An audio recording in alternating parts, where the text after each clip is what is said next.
नमस्कार दोस्तों हिमालय नाम सुनते ही मन में बर्फीली चोटियाँ, दूर दूर तक फैले बुग्याल, गहरी घाटियाँ और प्राकृतिक सौंदर्यता आने लगती है।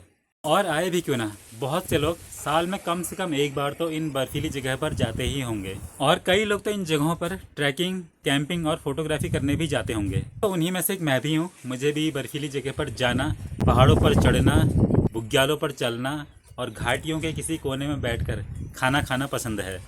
हाल ही में मैं नेपाल के ऐसे ही किसी जगह पर गया था। वैसे तो ये जगह बझांग जिले में पड़ती है, जहाँ लोग कीड़ा घास ढूंढने जाते हैं और इसकी ऊंचाई 4300 मीटर है। यहाँ के अधिकतर लोगों की सालाना आय में हिमालय के सीजन से, जिसमें कीड़ा जड़ी और घाड़ियाँ शामिल हैं, इससे 30 से 40% तक रहती है। काफ़ी खतरनाक रास्तों से होता हुआ मैं पहुँचा सोनीपाटन। ये जगह एक बहुत बड़ा मैदान था। गांव से सोनीपाटन पहुंचने में 2 दिन का समय लगता है। मेरे पास भी 8-10 किलो सामान था, तो मुझे भी 2 दिन लगे। यहाँ चारों तरफ हरी घास जम आई थी। चोटियों पर बर्फ़ के कुछ स्पॉट ही थे। यहाँ हर साल हजारों की संख्या में लोग कीड़ा जड़ी ढूंढने और घाड़ियाँ खोदने आते हैं। रहने के लिए सैकड़ों की संख्या में डेरे या तंबू लगाए जाते हैं। गाँव से लेकर हिमालय में जगह जगह दुकानें लगाई जाती हैं। 2.5-3 महीने तो यहाँ बहुत चहल पहल होती है। और कीड़ा जड़ी सीजन खत्म होने पर खुशी खुशी लोग घर की तरफ वापस लौट जाते हैं। सुनने में तो लगता है कि इसमें दिक्कत ही क्या है। वाकई में इसमें कोई दिक्कत नहीं है। लेकिन दोस्तों, ये सिर्फ पिक्चर का पहला पार्ट है। इसका दूसरा पार्ट बहुत खतरनाक है। जहाँ एक ओर हिमालय इतना खूबसूरत है, तो वहीं दूसरी ओर ये बहुत तेजी से खत्म होता जा रहा है। दोस्तों, मैं यहाँ 10 साल पहले भी आया था और ये तब की कुछ फोटोज हैं। ये है पार्थिव मंदिर 10 साल पहले का, और ये पार्थिव मंदिर है इस समय का। यह है तब का चूफी का ढलकना और यह है अब का। यह है तब का तपोवन 10 साल पुराना, और यह है अब का तपोवन। उस समय भी मैं मई के महीने में ही आया था और तब यहाँ आसपास बहुत ज़्यादा बर्फ़ थी। ये जो बड़े बड़े पहाड़ और बोल्डर दिख रहे हैं, ये सब तब बर्फ़ से ढके पड़े थे। गांव से यहाँ पहुँचने में 2 दिन का समय लगता है और रास्ते में कई सारी दुकानें हैं जहाँ फास्ट फूड और ड्राई स्नैक्स भी मिलता है। लेकिन स्नैक्स या टॉफ़ी, बिस्किट, फ्रूटी पीने के बाद रैपर रास्तों में ही फेंके जाते हैं और ये सिलसिला गांव से लेकर हिमालय तक लगा रहता है। पूरे रास्ते ऐसे ही कचरों से भरा मिलता है। हिमालय में रहने के लिए जो डेरे या तंबू बनाए जाते हैं, उनके आसपास भी ऐसे ही कचरे फैले हुए होते हैं। जो भी चीज़ें अपने साथ दिन में खाने के लिए लेकर जाते हैं, उनके पन्नी या रैपर वहीं फेंके होते हैं। हिमालय में सुविधा देने के लिए दुकानें लगी होती हैं, लेकिन दुकान के आसपास भी पूरा कचरा फैला हुआ होता है। ये जो आप मेरे पीछे ढांचा देख रहे हैं छप्पर का, ये एक दुकान हुआ करती थी जो यारचा गुम्बा सीजन पे या फिर कीड़ा घास सीजन पे लगभग 1.5 महीने के आसपास खुली रही। और आज सुबह ये अपने गाँव चले गए हैं नीचे। लेकिन इन 1.5 महीनों के दौरान यहाँ पे इतना सारा कूड़ा कचरा फैल गया है, चाहे वो प्लास्टिक हो या फिर ताश के पत्ते हो, कुछ हो, लेकिन इतना ज़्यादा कूड़ा कचरा फैल गया है तो वो यहाँ पे इसको सफाई करके नहीं गए हैं। तो मैं यहाँ से शुरू करने वाला हूँ। जितनी भी सारी प्लास्टिक हैं बहुत ही गंदा है। इसके अंदर भी प्लेइंग कार्ड्स हैं।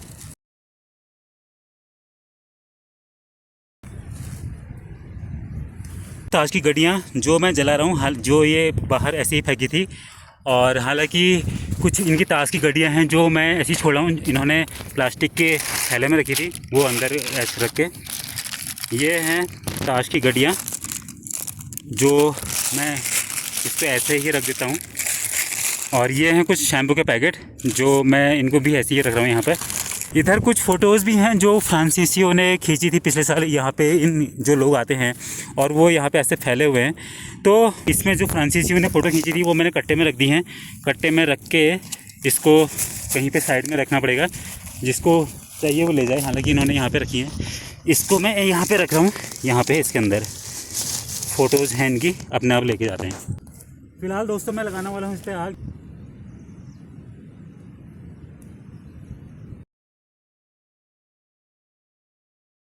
दोस्तों, सफाई करने के बाद ये रहा इसके पीछे का एरिया और ये रहा अंदर का एरिया। हालांकि इसकी लकड़ियाँ मैंने नहीं जलाई हैं, ये लकड़ियाँ यहाँ पर ही हैं। ये इसकी टॉप की लकड़ियाँ हैं। ये चूल्हा है और ये जो शैम्पू और ताश की गड्डियाँ हैं वो यहीं पर हैं। ये कुछ गत्ते हैं जो डिकम्पोजेबल हो जाते हैं, और ये पीछे का एरिया है। वही हाल यहाँ डेरों का भी है। छोटे रैपर से लेकर पुराने जूते, कपड़े, तिरपाल सब यहीं गंद फैलाकर वापस चले आते हैं जिन्हें उठाकर साफ करने वाला कोई नहीं होता। इसके अलावा यहाँ और भी कई सारी दिक्कतें हैं। यहाँ हिमालय में एक और जड़ी बूटी होती है जिसका नाम है घाड़ियाँ। ये बिल्कुल लहसुन जैसा दिखता है पर साइज में थोड़ा सा छोटा होता है। वैसे तो इसके पकने का समय आषाढ़ महीने में होता है, मतलब कि लास्ट जून से लेकर 1 जुलाई तक। तब ये अच्छी तरह से पक जाता है और इसका दाना भी बड़ा हो जाता है। इसकी कीमत नेपाली रुपए में 40,000 पर केजी के आसपास रहती है। लेकिन यहाँ के लोग इसकी खुदाई जेठ महीने में ही यानी कि मई लास्ट से ही करना शुरू कर देते हैं, जिसकी वजह से ना तो इसका दाना बड़ा होता है और ना ही इसमें कोई वजन हो पाता है। लेकिन दोस्तों चिंता की बात यह है कि अब इसकी संख्या धीरे धीरे कम होती जा रही है। 10 साल पहले तक जहां एक आदमी एक सीजन में औसतन 10 किलो तक घाड़ियाँ इकट्ठा कर पाता था, वहीं आज के समय में ये सिर्फ 1.5 से 2 किलो तक ही सिमट कर रह गई है। इसकी एकमात्र वजह है कि इसको पकने से पहले ही खोदना है।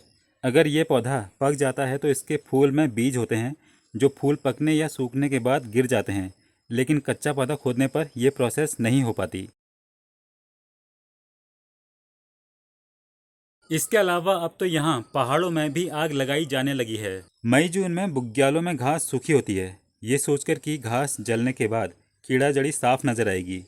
लेकिन ये लोग बिल्कुल नहीं जानते कि घास जलने के कारण कीड़ा जड़ी भी जल जाएगी, साथ में वो कीड़े भी जल जाएंगे जो जिंदा हैं, और साथ ही जल जाएगी यहाँ की खरपतवार, जिसके कारण कई सारे उगने वाले पौधे नहीं उग पाएंगे। यही हाल यहाँ पेड़ों का भी है। जितनी ज्यादा जनसंख्या उतनी ज्यादा पेड़ यहाँ कटते हैं। 10 साल पहले तक जहाँ डेरे के आसपास लकड़ियाँ मिल जाती थी, वहीं अब दूर दूर से लकड़ियाँ काट कर लानी पड़ती हैं।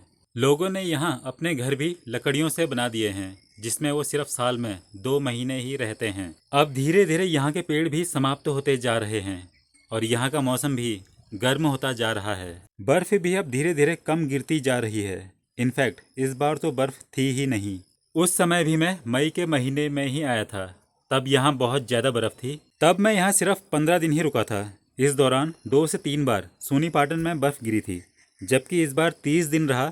सोनीपाटन तो दूर, पहाड़ों की चोटियों पर भी बर्फ़ नहीं गिरी। दोस्तों इन सब में चौंकाने वाली बात यह है कि इस हिमालय को बचाने में न तो गाँव पालिका कुछ करती है, न नगर पालिका और न ही जिला प्रशासन। जिसका जो मन करे, जितना मन करे उतनी गंद यहाँ फैला जाता है। लोग यहाँ आकर जंगली जानवरों का, पक्षियों का शिकार करते हैं। कोई कुछ नहीं कहता, नहीं करता है। हालांकि सरकार ने अपनी तरफ से पूरी कोशिश की है चैनपुर में वन संरक्षण, जंगली जानवरों की सुरक्षा और हिमालय को कैसे सुरक्षित रखा जाए, इन सब के बोर्ड लगाकर, पर यह सब सिर्फ धरातल तक ही सीमित है।